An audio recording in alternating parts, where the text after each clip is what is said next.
So what's up wrestle fans, welcome to wrestle X bulletin. तो guys welcome है आपका एक और नए वीडियो में, और इस वीडियो में हम लोग बात करेंगे 2025 में WWE में हुए टॉप 10 मोस्ट शॉकिंग रिलीजेस के बारे में। तो अगर आप WWE फैन हो तो वीडियो को एंड तक देखना और चैनल को सब्सक्राइब भी कर लेना, ताकि रेसलिंग न्यूज के साथ साथ ऐसी इंटरेस्टिंग वीडियोस आपसे मिस ना हो। और अब बिना देरी के स्टार्ट करते हैं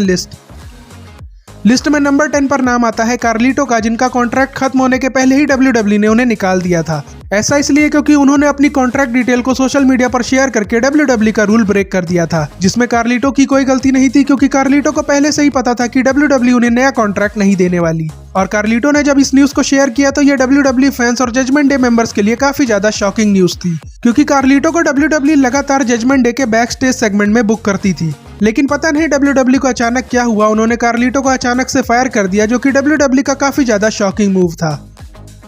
नेक्स्ट नेम है गोल्डबर्ग का, जिन्हें WWE ने फायर तो नहीं किया है, बट WWE ने गोल्डबर्ग को रिटायरमेंट मैच के बाद लेजेंड्स वाला कॉन्ट्रैक्ट भी नहीं दिया है, जिसके बारे में गोल्डबर्ग ने रिसेंटली एक पॉडकास्ट में बताया कि उनके रिटायरमेंट मैच को शॉर्ट टाइम पीरियड में जिस तरह से बिल्ड किया गया, उससे गोल्डबर्ग काफी ज्यादा खुश है, और इसके लिए वो ट्रिपल एच को जितना थैंक यू बोले उतना कम है। इसके अलावा गोल्डबर्ग ने अपने WWE कॉन्ट्रैक्ट के बारे में ये बताया कि उनके कॉन्ट्रैक्ट में अब कुछ ही दिन बचे हुए हैं, जिसके एंड होते ही गोल्डबर्ग WWE से पूरी तरह से अलग हो जाएंगे, क्योंकि WWE ने गोल्डबर्ग को अब तक ना कोई लेजेंड्स वाला कॉन्ट्रैक्ट ऑफर किया है और ना ही गोल्डबर्ग को इसकी कोई जरूरत है। यानी कि गोल्डबर्ग को भी एक तरह से WWE से रिलीज मान ही लेना चाहिए।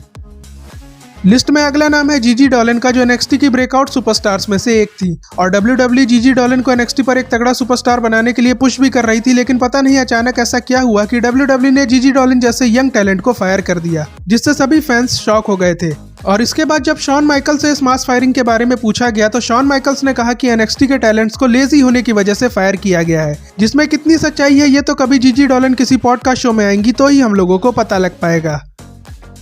अगला नाम है farmer damage control member Dakota काय का, जिनका WWE से फायर होना सभी फैंस के लिए काफी ज्यादा शॉकिंग डिसीजन था, क्योंकि डकोटा काय को रिलीज करने से पहले WWE ने उन्हें वुमेन्स इंटरकॉन्टिनेंटल चैंपियनशिप के टूर्नामेंट में काफी बढ़िया पुश दिया था, जिसमें डकोटा काय टूर्नामेंट के फाइनल में पहुंची थी, जिसमें क्राउड भी डकोटा काय को जीतने के लिए सपोर्ट कर रहा था। बट फिर अचानक ही WWE ने डकोटा काय को रिलीज कर दिया, जिसके पीछे का मेन रीजन ये था कि डकोटा काय अपने ज्यादातर टाइम पीरियड में इंजरी से ही परेशान रहती थी, जिसकी वजह से WWE को ऐसा लगा कि डकोटा काय से उन्हें ज्यादा बेनिफिट नहीं हो रहा है, तो WWE ने उन्हें फायर कर दिया।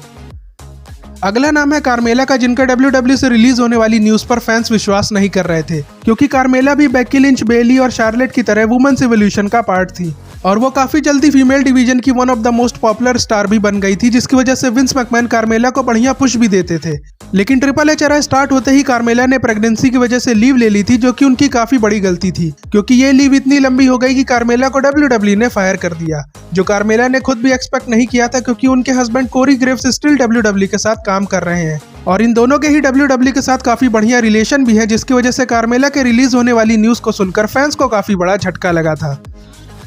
लिस्ट में अगला नाम आता है कोरा जेड का, जो NXT के वुमेन्स डिवीजन का एक मेन एसेट थी, और फैंस उन्हें जिस तरह का रिएक्शन देते थे उसे देखकर तो ऐसा ही लगता था कि कोरा जेड फीमेल डिवीजन की टॉप टैलेंट बनने वाली हैं। बट 2025 के अर्ली रिलीजेस में WWE ने कोरा जेड को भी यही रीजन देके फायर कर दिया कि कोरा जेड भी NXT की प्रोग्रामिंग के हिसाब से लेजी है, जिस पर कोरा जेड ने तो शॉन माइकल्स के कमेंट्स पर काफी गुस्सा भी दिखाया था, लेकिन उसका कोई फायदा नहीं हुआ। और अब हालात ये है कि कोरा जेड का अगर मन होगा तो वो इंडी प्रमोशन में काम करेंगी, नहीं तो उनकी अदर साइड से कमाई तो बढ़िया हो ही रही है। अगला नाम है शेना बेजलर का, जिनके WWE से रिलीज होने पर फैंस तो ज्यादा सरप्राइज नहीं हुए थे, क्योंकि शेना बेजलर को WWE टीवी पर कभी कदार ही बुक करती थी, लेकिन NXT के रोस्टर और बैक स्टेज काम करने वाले एम्प्लॉयज को इससे बड़ा झटका लगा था। ऐसा इसलिए क्योंकि शेना बेजलर काफी टाइम से NXT के यंग टैलेंट्स को ट्रेन कर रही थी, जिसकी वजह से किसी ने ये नहीं सोचा था कि WWE कभी शेना बेजलर को निकालेगी, बट WWE ने ऐसा कर दिया, जिसके बाद ये भी रिपोर्ट आई थी कि WWE ने फिर से शेना बेजलर को बैक स्टेज काम करने के लिए बुला लिया है। लेकिन अभी तक शेना बेजलर NXT पर दिखाई नहीं दी है, जिसकी वजह से उन रिपोर्ट्स के सच होने की पॉसिबिलिटी कम है। इस साल का अगला शॉकिंग रिलीज था सोनिया डेविल, क्योंकि भले ही सोनिया डेविल WWE में कभी टॉप चैंपियन नहीं बन पाई थी, बट फिर भी सोनिया डेविल WWE का एक बड़ा सेट थी, क्योंकि वो नए टैलेंट्स को शो पर अच्छा दिखाने का काम बखूबी करती थी, और उनका क्रिएटिव मामलों में भी दिमाग बढ़िया चलता था, इसीलिए विंस उन्हें काफी ज्यादा पसंद करते थे। और यही वजह थी कि इंजर्ड होने के बाद भी विंस ने सोनिया को जनरल मैनेजर एडम पियर्स का राइट हैंड बनाया था, जो सोनिया के WWE करियर का सबसे बढ़िया काम था। और इसी वजह से ट्रिपल एच और उनकी टीम का सोनिया डेविल जैसी लॉयल सुपरस्टार को रिलीज करना फैंस के लिए काफी ज्यादा शॉकिंग डिसीजन था।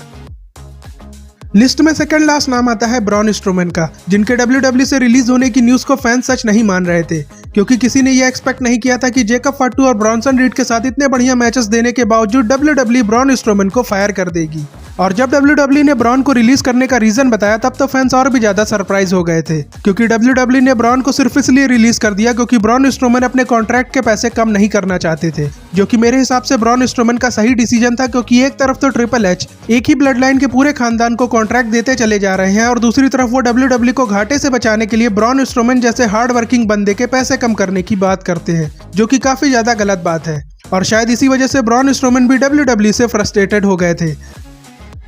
लिस्ट का फाइनल और सबसे घटिया रिलीज है कैरियन क्रॉस और स्कारलेट का, जिसके बारे में अभी भी काफी ज्यादा बातें हो रही हैं, क्योंकि किसी को अब तक ये बिलीव नहीं हो रहा है कि WWE ने अपने हाईएस्ट मर्च सेलर और रिसेंट टाइम के one of the most popular star को कंपनी से रिलीज कर दिया है, जिसके बारे में फैंस अभी भी ये उम्मीद कर रहे हैं कि ये WWE की स्टोरी लाइन का पार्ट है। बट कैरियन क्रॉस ने खुद सोशल मीडिया पर यह कंफर्म कर दिया है कि WWE के साथ उनका रन खत्म हो चुका है, और WWE ने भी कैरियन क्रॉस को एलिमनी सेक्शन में डाल दिया है और स्पॉटिफाई से कैरियन क्रॉस के थीम सॉन्ग को भी हटा दिया है, जिससे ये क्लियर लग रहा है कि कैरियन क्रॉस अब WWE से जा चुके हैं। और इतना सब होने के बावजूद भी अगर कैरियन क्रॉस का रिटर्न हो जाता है तो इससे मुझे बड़ी ज्यादा खुशी होगी, क्योंकि सेथ की इंजरी वाली स्टोरी लाइन के बाद WWE पर ट्रस्ट नहीं किया जा सकता। बट जिस तरह की सिचुएशन अभी देखने को मिल रही है उसे देखकर तो यही लगता है कि कैरियन क्रॉस WWE से जा चुके हैं। बाकी WWE में नेवर से नेवर तो चलता ही है। और इसी के साथ आज की वीडियो यहीं पर एंड होती है, बट जाने से पहले आप चैनल को सब्सक्राइब कर लेना और वीडियो को लाइक शेयर करना मत भूलना। और अब आपसे मिलते हैं नेक्स्ट वीडियो में, तब तक के लिए good bye and see you soon.